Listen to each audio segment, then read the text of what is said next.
morning, good morning, morning, good morning, morning.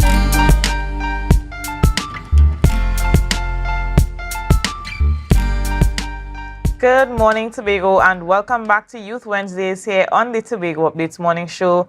We're joining you live here at the Port Mall in Scarborough, Tobago, and this morning we're chatting with Bishop Sheldon Holder out of the Tobago Faith-Based Council, and that's under the Division of Community Development, Youth Development, and Sports. Good morning, Bishop. Good morning. Thank you for having me this morning. It's a joy and pleasure to be with you. And as you said, it's Youth Wednesday. So I'm glad I'm in the category also. Okay, wonderful, of course. And just let's start off by you telling us a little bit about yourself. Who is Bishop Sheldon Holder? Bishop Sheldon Holder, registered the bishop of my church, Impact to Impact Ministries. Some of my members were here on your program yesterday, just highlighting Good Friday and Easter Resurrection Sunday services. Simple, humble young man, would have been saved, give my heart to Christ, started his work Impact to Impact Ministry, 13 years plus now, and have been given the honor to serve and given the responsibility to serve at different levels. Currently, I am serving as the chairman of the Tobago Pastors and Ministers Fellowship also, and the Tobago Faith-Based Council, of which have been instituted, and that's the hat I'm wearing today. Husband of one wife, 2 sons, yeah, and that's my simple story. Okay, with Jesus. All right.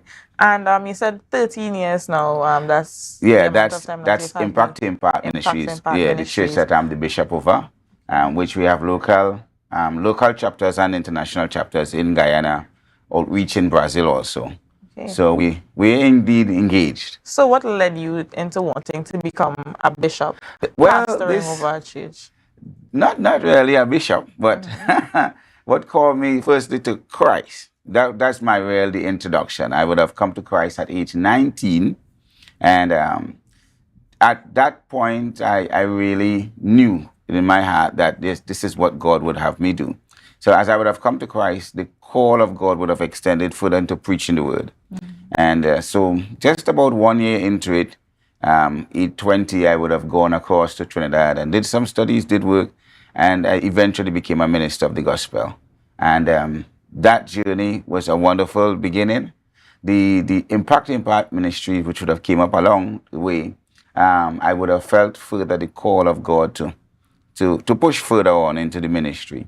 And as we would have started Impact Ministry, just one location, one simple location, we would have been expanding. And the need would have arisen, that the responsibilities would have arisen for us to be able to make some more allocations within the body.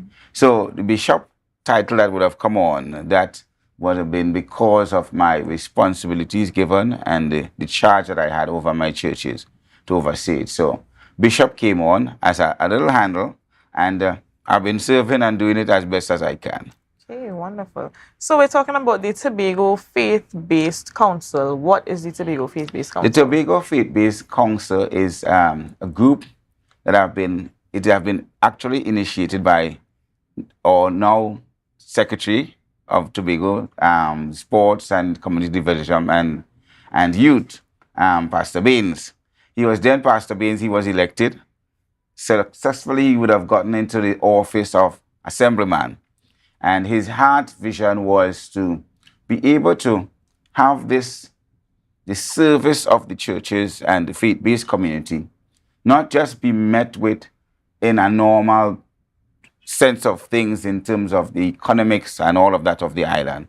And so his heart vision was to be able to have this set-aside group to attend to and deal with the business of the church, the faith-based community.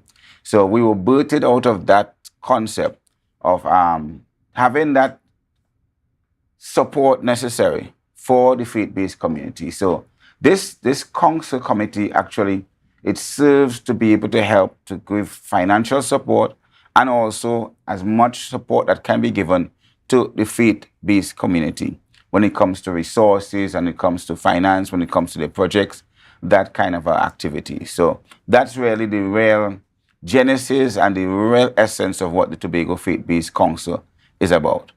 Okay, wonderful. It's actually the first I'm hearing of it, and I think it's definitely an excellent initiative because we have some churches, for example, Pawi, SDA, Moravian Methodist, those kind of churches. They have a governing body. Correct. And they are international. So, in terms of funding and that sort of thing, I wouldn't say that it's not difficult for them, but it would not be as difficult as, let's say, lone full gospel church Right. that doesn't have a governing body and they just depend solely on their members. So now that we have something like the Tobago Faith-Based Council, they have an avenue for them to get finances for things that they want to do, probably within their community or for their church members. So is the Tobago Faith-Based Council rather solely for churches and pastors, or are you all in schools also? No, the Faith-Based Council is solely towards the supporting of the religious bodies. And I use the word religious bodies because we encompass all. So Hindus, the Muslims also has a part of what is happening in terms of the faith-based community. Just as you would have highlighted it, there are the large organizations that could carry themselves to a certain extent.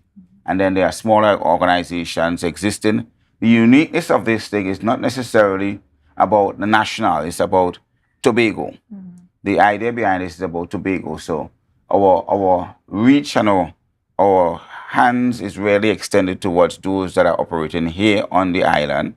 I want to highlight that so that we here on the island can get the support necessary. So whether it is through a financial gain from your project, or it is that there is some material or some other support that the government can give, that's what we are really focused on in helping out those of, whether it be a large organization or small. Our business is to try to attend to their needs as best as possible. So, our reach really is quite interesting, and dealing with across the board at Tobago with their affairs. It has been really, really helpful and a healthy actually experience thus far. And you spoke about having all the religions represented, or most of them. Well, any religious grouping in Tobago. So what are some of the religious leaders you all have representing there? Our council comprises of, when we have a discussion, the council really is comprised of members. Okay. Right, but the members are critical leaders of their various organizations grouping. So we have the head of the Muslim faith is there, Mr. Ali represented. We have the head of the Hindu faith is there, Ms. Pulwati. We have the head of the Council of Churches, which is the Catholic, Anglican, Methodist, Presbyterian, that grouping. Reverend Moore is a part of the board. We have the head of SDA there, Pastor Map, right? Well, once the head, now the head have been changed, but he's still serving as the member. We have also the Baha'i, Ethiopian Orthodox Rastafarian grouping represented also. And then you have the Pentecostal, Full Gospel, right? All of those represented also. So it's across the table. And we also, I did forget a major group. They are celebrating their annual event. The Baptist community also represented also. So everyone really is there. And we sit, we deliberate on what has to be done. And I'm happy to announce as members and not as our religious caps represent, so that we do look at our cases and the requests from a standpoint of us taking our responsibility seriously and not a bias based on just our religious preferences. So it's quite interesting just to work with everyone across the board. And my business there as the chairman is to ensure that whoever religious grouping would have made requests of us, that they can get the necessary support. And the support is not coming now from the religious organization, but it's coming from the government of Tobago, Trinidad and Tobago by extension, THE. So we do this, and it has been an honor. The council have been working. We have been working for a year plus now. Yeah, you said you didn't hear about us because it wasn't really around before. So this initiative, which have been taken up by Pastor Baines, now Assemblyman Secretary Baines, we have been in existence now a year plus, 2022, 2023. And we actually have been enjoying what have been happening. But my business today is just to inform the churches, the religious organizations, that the opportunity is there for them to receive help. So it's to tap into it, tap into the help, to be able to tap into it. There's no bias engaged in it. Applications can be met and they can be able to come and just give whatever they have in their heart and their mind, whatever projects that they would like to get supported with. You just need to just apply and have us be able to try to process and see how best we can help in being able to support their initiative. Okay. And what are some of the projects that you all would have funded since inception? There's no limit. Okay. Once it's church and religious related, the support is there. The kind of things that we look at roof repairs. You have some construction going on and you need some assistance there. Yard to be, we give support there also. You have a dance project, you have a concert. So whatever it is that we can give support, we do give support. It's geared towards just assisting the religious groupings to be able to reach their community. And it's not really just a handout. And the word that I use is to be able to reach out to their communities, to give the support. Because sometimes you have a nice big plan, but you don't have all the resources and the strength to carry it out. Mm-hmm. So this is just a help to give you the edge so that you could be able to execute your mandate. Okay. And you spoke about applying for the assistance. How does one apply? Do you have to come in? Is there a link? Do you have to go to our website? Well, we have currently our office, which is at the community development itself, their compound. FaithBased has an office there, and we have a contact number. I'll give you the contact number also. But the forms has to be filled out, because what happened is that when we would have actually initiated this thing, Pastor Baines would have had his plan.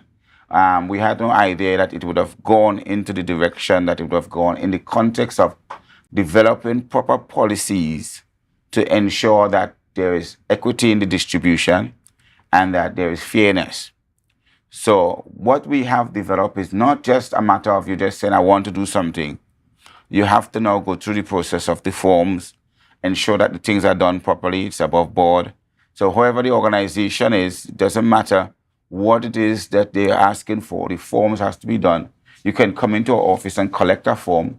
And the form is a very simple form to be filled out, but the requirements is what we really want you to be able to see. So that is not something that is biased towards one group or the other.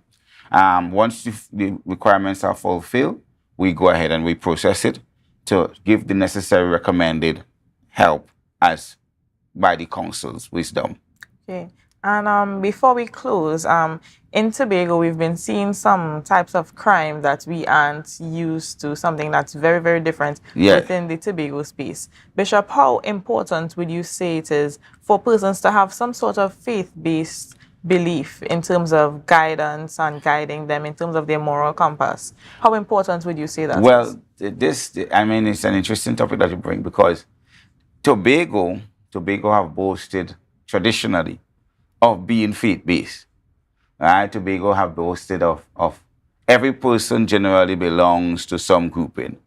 And it's important that not only the groupings that we belong to just be our titles, but we want that, and the Faith-Based Council also is pushing towards that persons that belong to various groupings do receive the necessary guide and counsel and adhere to the biblical principles and the teachings of their grouping. Now, we're hoping that none of these groupings are teaching violence, and the upsurge in violence is not as a result of, misinformation or wrong things being shared. But everyone, in my case, I preach Jesus Christ and as the way, the only way. And the hearts of men, we know, could be desperate, the wicked, the word of God said. But the word of God also gives us the antidote for it. And so faith-based community, I don't want to go too far. Faith-based communities plays a crucial role in our little island. And we don't want the faith-based community to feel that they have to be quieted, because that is not helping the situation of the crime. And so the situation of crime, it has escalated. It's not in a good place for us, but we know prayer changes things. And also things change not just by prayer, but how could they hear if you don't have a preacher? So faith-based communities must be engaged in their communities, sharing the right information that is necessary for the turnaround of our youths. So we want to encourage the youths, and this is a youth program also. Want to encourage the youth, don't just listen to the quick fix information that seems that you're going to get a quick return of riches. But, the foundation of work, respect, the foundation of loyalty, and, working together, that camaraderie that still needs for the society that we have been so wonderfully been at Tobago, that have been precious. So I want to encourage, even as we close up. I know I want to share the information about the notes as to where you can get the form, etc. But as your question have asked, this situation is crucial. Prayer changes things, but the active engagement of the groupings, the various groupings, sharing with their communities and giving them the necessary tools to be able to handle the pressures is also critical. Okay. Well, Bishop, we want to thank you so much for coming on and chatting with us. Viewers, that was Bishop Sheldon Holder out of the Tobago Faith-Based Council under the Division of Community Development, Youth Development and Sports. So their contact number is 639-4818, 639-4818, extension 3007. That's the number again, 639-4818, extension 3007. So you can contact them via the telephone, or you can visit them in office at the Division of Community Development, Youth Development and Sport. Ask for the Tobago Faith-Based Council office, and you can get your forms to apply for any sort of assistance you need for your religious group. So viewers, we're going to take a short break and we're going to be right back. Remember to share the live, share the live, share the live.